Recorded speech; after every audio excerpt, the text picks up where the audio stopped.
Key of G major, 1 chord G, 2 chord A minor, 3 chord B minor, 4 chord C major, 5 chord D or D7, 6 chord E minor, 7 chord F sharp diminished, back to G. But that diminished chord, we're not going to worry too much about that one. Key of C major, 1, 2, 3, 4, 5, 6, C, 2 chord D minor, 3 chord E minor, 4 chord F major, 5 chord G or G7, 6 chord A minor, 7 B diminished, back to 1 C. Hey everybody, Gary here with Guitar Tricks, and in this video we're going to go over how if you know your key of G major and your key of C major in and out, what it also means is you also know your key of A minor and your key of E minor in and out. We're going to talk about that, and how with those two major keys and those two minor keys, you can use a capo to pretty much play any song. But instead of taking a chord-based approach where I'm just going to learn this assortment of chords, you're better off understanding a key, right? Because in any key, you've got 3 major chords, you've got 3 minor chords, they all fit well together, and then you've got this one diminished chord, which isn't really used very often. So by understanding the structure of these two keys, you can then transpose things and move things along in any key. So that's what we're going to get into, this key-based approach instead of just learning an assortment of chords. But before we do, please go ahead and click subscribe so that you get all of the latest and greatest content from Guitar Tricks. And if you want to be notified of any new lesson, be sure to also tap the bell and let us know in the comments section what kinds of videos you'd like to see on the channel. That's where we're always looking for ideas. All right, let's get into it. So you saw me in the intro giving numbers to chords, right? And you might have been like, what's that all about? Any chord progression can be defined in terms of numbers. The pop progression, for instance, there's just hundreds and hundreds and thousands of famous songs written with a progression that we call 1-5-6-4. There's even a Wikipedia page with a huge list of famous songs throughout the decades that use the same chord progression. So when I hear 1-5-6-4 and someone says key of C, I know that means C, G, A minor, F. Because in the key of C, C, 1, D, E, F, G, 5, 6 is A minor, up 1 from G, and then 4, C, D, E, F, right? So 1, C, 5, G, up 1 to 6, A minor, and then down 2 to 4, F. Now if I was in the key of G, it would be G, up 5 to D, up 1 more to E minor, and then down 2 to 4, C. Right? Okay, so you want to learn the ins and outs of just these two open keys if your goal is to just be a really great song strummer on the guitar, where you could just strum any song, you could write a song in any key, and then with the help of that capo, you're good to go, right? So the first thing to know is that in any key, major key, the 1-4-5 are major and the 2-3-6 are minor. The 7 is diminished, but we're not even going to play that in this lesson. I showed you in the intro, if whatever the key is, just go down 1 fret and play a diminished chord, right? But you're rarely going to see that chord in a chord progression. If you're just looking to strum popular songs throughout the ages, it's very rare you see that chord, so let's not even worry about it in this video. So 1-4-5 major, 2-3-6 minor. Okay, so that means in C, 1-4-5 is C, D, E, F, and G. You want to make sure you know those 3. So C, with the C chord, I'd start with the index finger on the 1st fret of the 2nd string. Make sure you can at least get these top 3 strings without interfering. Then add this 2nd finger on the 4th string, counting toes to nose, on the 2nd fret. Make sure all 4 ring out. They're pointing straight in, so it's almost like a chair, right? The fretboard is the back of the chair and your finger is the seat. So it's a perpendicular 90-degree angle. That's what you're going for, right? Make sure your nails are nice and short. I'm realizing mine are they're getting long. You know, once a week I've got to clip them. Okay, then add this one. This is the hardest one to add. This is the note C itself. That's on the 3rd fret of the 5th string, counting toes to nose. The low E string, you could mute out with the flesh of that finger. One thing that helps is if you get the lower part of your finger to press down, that gives you a little bit of room to go on a downward angle without hitting the adjacent string. And you could also mute out the low E string. And then just audit your chord by playing all the strings and making sure they all ring out. Cool. So, and then our 4 chord, F. This one, the way that I like to build it first is just the strings 2, 3, and 4. 2 on string 2, 1st fret, on string 3, 2nd fret, on string 4, 3rd fret. That's the first step on the F chord.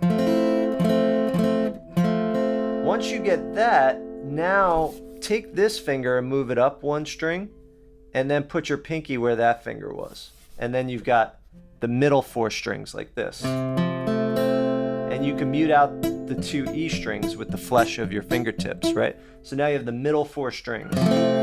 Once you're comfortable with that, see if you can bar your index finger. And once you can bar your index finger,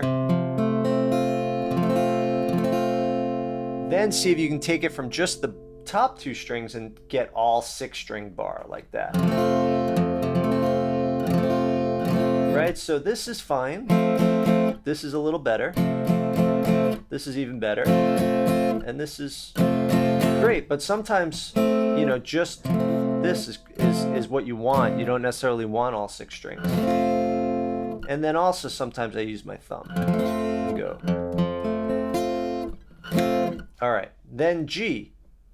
Now G, I like to use my pinky here, my middle finger, 5th string, 2nd fret, and then my ring finger on the 3rd fret of the 6th string.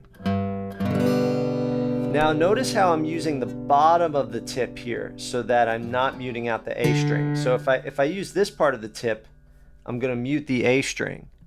But if I use this part of the tip, I'm not getting in the way of that A string. Right? Okay. There we go. Okay, now the minor chords, 2, 3, and 6. D minor. So for this one, again, we point straight into these notes. We have index finger on the 1st fret of the 1st string. We're going to put our ring finger on the 3rd fret of the 2nd string, counting toes to nose, and then our 2nd finger on the 2nd fret of the 3rd string. And then we're going to play the open 4th string. If you play the open 5th string, it's okay, but definitely don't play the open 6th string. That one doesn't match. So what I like to do sometimes is I just sneak my thumb just enough to mute the low E string. If not, just be careful not to hit the low E string. That's fine. All right, our 3rd chord, E minor. For this one, take these middle 2 fingers, make them touch, and put that on strings 4 and 5, counting toes to nose on the 2nd fret. So they're kind of touching, and they're not touching adjacent strings, because here we want all 6 strings to ring out.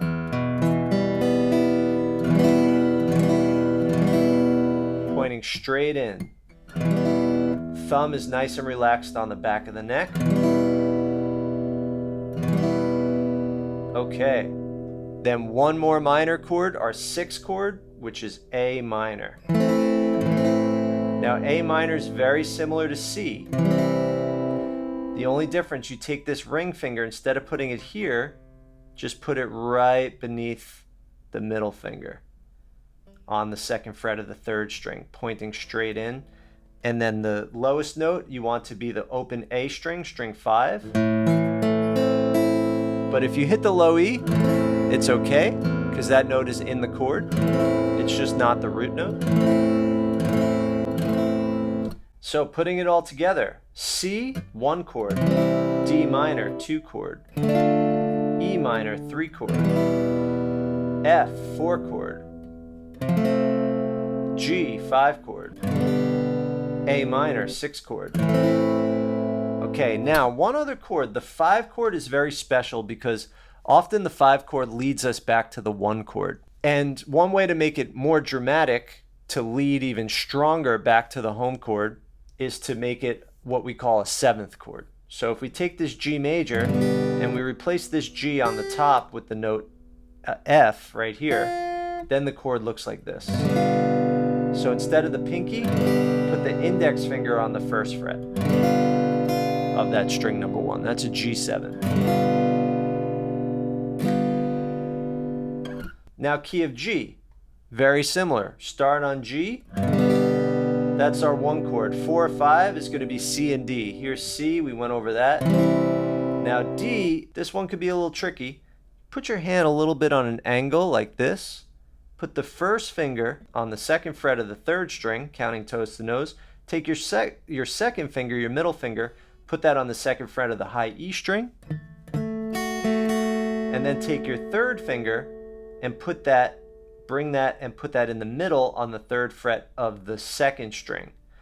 And the trick here is just making sure that the fingers are not touching any adjacent strings, so they're pointing straight in. It helps to kind of tilt your hand a little this way.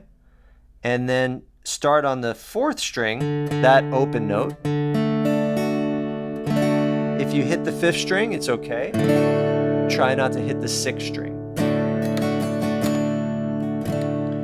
All right, so that's our 5 chord. And then also in the key of G, we might make that D a D7, just like we made the G a G7, because D's the 5 chord. We could give it a little more strength to sound like it wants to go back to the G by just taking this note and putting it here. So then we have this shape right here. 2nd fret on the high E with the ring finger, 1st fret with the index on string 2, and then middle finger on the 2nd fret of the 3rd string, counting toes to nose, and then the open D string or 4th string. It's okay if you hit the A, don't hit the E.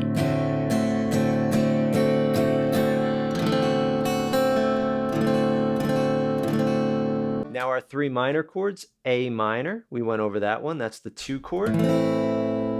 B minor. Let's build it step by step. On the top 3 strings, it's pretty easy. It looks like this. 1st finger, 2nd fret, 1st string. 2nd finger, 3rd fret, 2nd string. 3rd finger, 4th fret, 3rd string. That's the easiest way. Then, just like the F chord, the next step, put this finger up 1 string and tuck the pinky where that finger was. There's step 2. Step 3, you're going to bar with your 1st finger on the 2nd fret of string 5 and on the 2nd fret of string 1, and you're going to mute out the low E string with the flesh of the index finger. Now, one thing that helps me with these bar chords is I pull my elbow in and I twist a little bit to leverage this muscle right here. Instead of squeezing so much, I like to do a twist motion because these muscles are stronger. A little bit of a twist. See, this finger's on a little bit of, it's on the side a little bit, which gives me some wiggle room. If it was straight on, I'd have 0 wiggle room, but on the side, I can have a little bit of wiggle room and still be flat against the fretboard.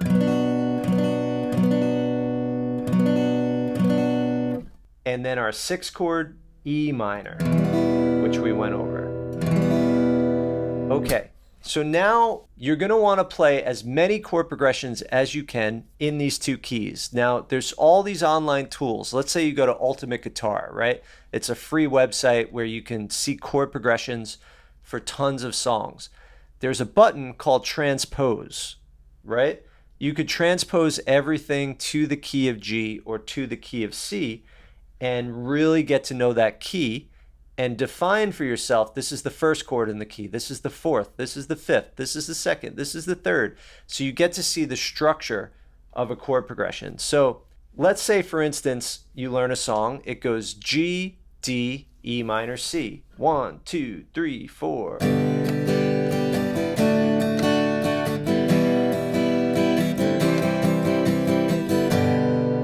Very typical chord progression, right? That was that 1, 5, 6, 4. And now you wonder, well, how could I play that in the key of C? Well, in the key of C, that would be C to G is 5, 6 is A minor, 4 is F.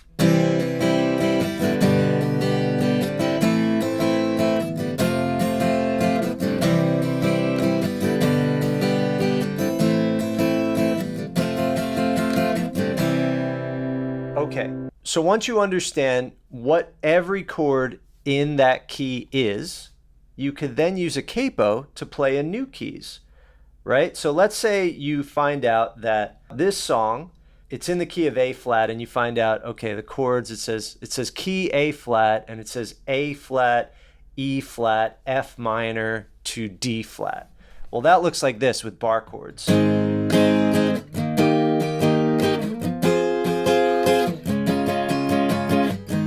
And you're like, man, there's no way I'm going to be able to strum that song really fast, but I could figure out what the structure is. A flat, 1. Okay, if A flat is the key, A flat's 1. E flat is going to be A, B, C, D, E. That's 5. F, up 1 from E flat, that's 6. F minor. And then down 2 to D flat. So wouldn't you know it, that's 1, 5, 6, 4 in the key of A flat. So what you do, if you want to play it using, let's say, your G shapes, the shapes of the key of G, well, then you think low E string root. So here's an A flat. So you think low E string root, A flat.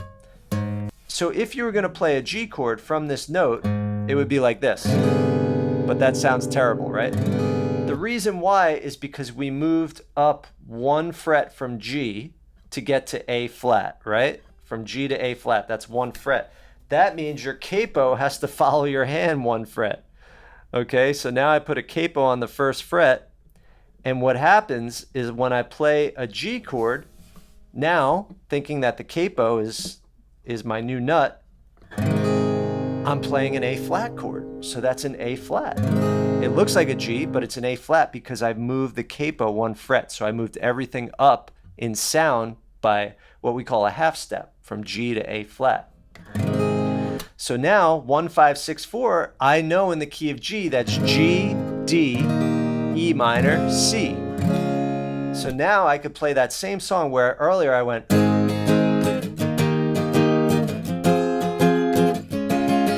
but now I could go.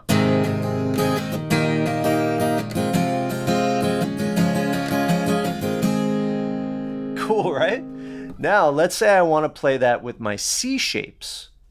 Well, if this is a C, now I have to find an A flat. Okay, C, D, E, F, G, A flat. Wow, okay. So for this one, if this is my C shape, here it is up here, I know C starts on the 1st fret with my 1st finger. So that means the nut has to go right behind my 1st finger here.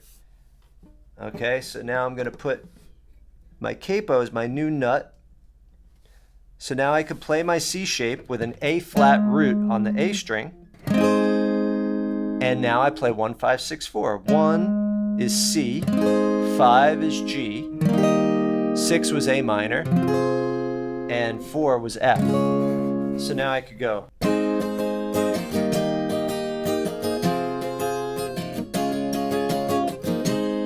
Right, now in that instance, unless I want my guitar to sound really high, which is a cool effect, I would definitely go with my G shapes because it's a richer sound down here. It's a more delicate and sweet sound up here, but I like the richness with the lower notes.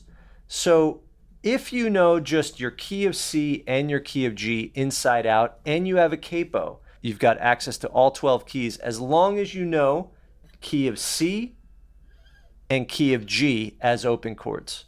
Beautiful thing. There's many, many singer-songwriters. This is the extent of their approach to playing chords is key of G, key of C, and a capo, right? From there, maybe you branch out key of E, key of A, but you could get by forever with those 2 keys. Okay, now minor keys. So every minor key has what we call a relative major, and every major has a relative minor. What that means is that these two keys have the same chords. We just make one of the minor chords feel like home, and that is the 6th chord. So in other words, if we're in the key of C, the 6th chord is A minor. I'm going to rearrange what we played 1 5 6 4 to make it 6 4 1 5. So in the key of C, 6 4 1 5 would be A minor, F, C, G. You've heard this before. Here's a minor chord progression. It's the same chords as C major, but now it's A minor's our home chord, right? So we just changed the order. So all you need to know is, okay, A minor, key of A minor means my C major chords. The one thing that might be different is that the E minor chord is often made in E major. So in other words, you might hear something like,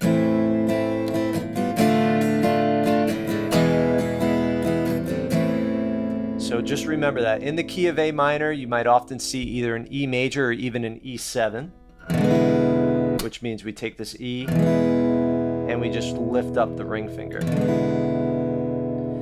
And then by the same token, in the key of G, what's the 6th chord? E minor.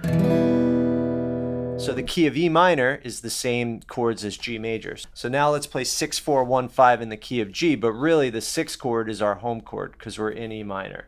So E minor, 6, 4, C, 1, G, 5, D.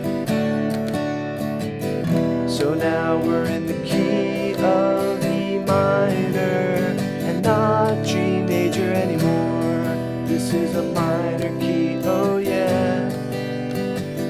And in the key of E minor, often the B minor is made into a B major or a B7. And the reason why those two chords and those two keys are made major is, like I said, the 5th chord has this special function of leading us back to the home chord, and it's often used that way. And the reason why it sounds like it's pulling us home is because there's a note in that chord that's just a half step below the home note. So if we're in the key of A minor, the note that's a half step below an A is a G sharp. So if we want to play the 5 chord in the key of A minor, A, B, C, D, E, we take that E minor and we add a G sharp to it, which makes it an E major. And that leads us real nicely to the A minor. And then if we're in the key of E minor, we want the note D sharp, which is right below this E. And in order to get that note, we need to make the B, instead of B minor, B major.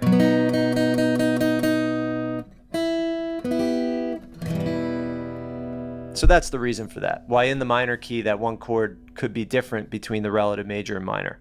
Another reason why you want to learn all the chords in the key is because you can mix and match them any way you want and it will sound good. It'll sound right. Even though there's no right or wrong, it's just going to sound like it works no matter what, right? So in the key of G. So for instance, let me just pick, okay, so B minor, E minor, G. Let's try that.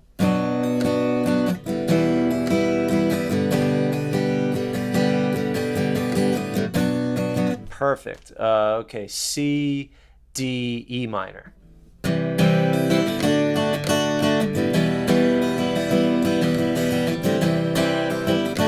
Right? So no matter what I do, it's going to sound good. In the key of C, let's try another one. So, okay, how about A minor, E minor, D minor? 1, 2, 3, 4.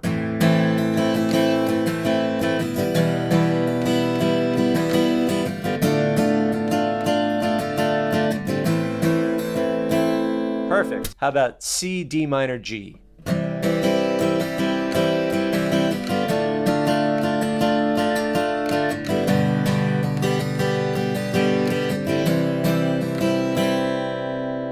Perfect. All right, everybody. I hope that was helpful. So the point is, instead of just learning an assortment of open chords and not knowing how they all fit together, learn what chords are in the two most friendly guitar keys, the key of G being the most friendly, and then the key of C. Understand that in any key, you have 3 majors, 3 minors, right? G, C, D is your majors in the key of G, 1, 4, 5, and then your 2, 3, 6 are minor, which is A minor, B minor, E minor in the key of G.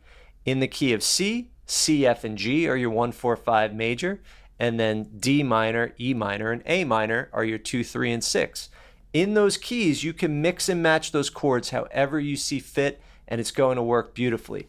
Get to know the numbers of those chords relative to the major key, right? Understand that if we make the 6th chord the home chord, that's what we call the relative minor, and then we're now in a minor key. So G major becomes E minor, C major becomes A minor, right? Then when you see a different chord progression in a different key, see if you could figure out for yourself what is the distance between these chords. If you're in the key of A flat and A flat then is the 1, then what is E flat? Okay, E flat is going to be the 5. And then what is D flat? Oh, that's the 4. And what is F? Oh, that's the 6. So now I could use a capo, make it so that my G shape, I can play up 1 fret and then put a capo on the 1st fret, and now I'm in the key of A flat. And then I could just play that 1, 4, 5, 6, or whatever the chord progression is. All right, everybody. It might be a little confusing for now, but I promise you it'll start to make a lot of sense, and you'll see how useful and applicable this is as a musician and someone learning a lot of songs. If you want to learn more about playing guitar, head over to guitartricks.com, where you can take sequential courses on guitar fundamentals, blues, rock, country, access a library of song lessons with tab, backing tracks, multi-camera angles, multiple videos per song. It's really awesome. Check it out. Happy playing, and I'll see you in the next lesson.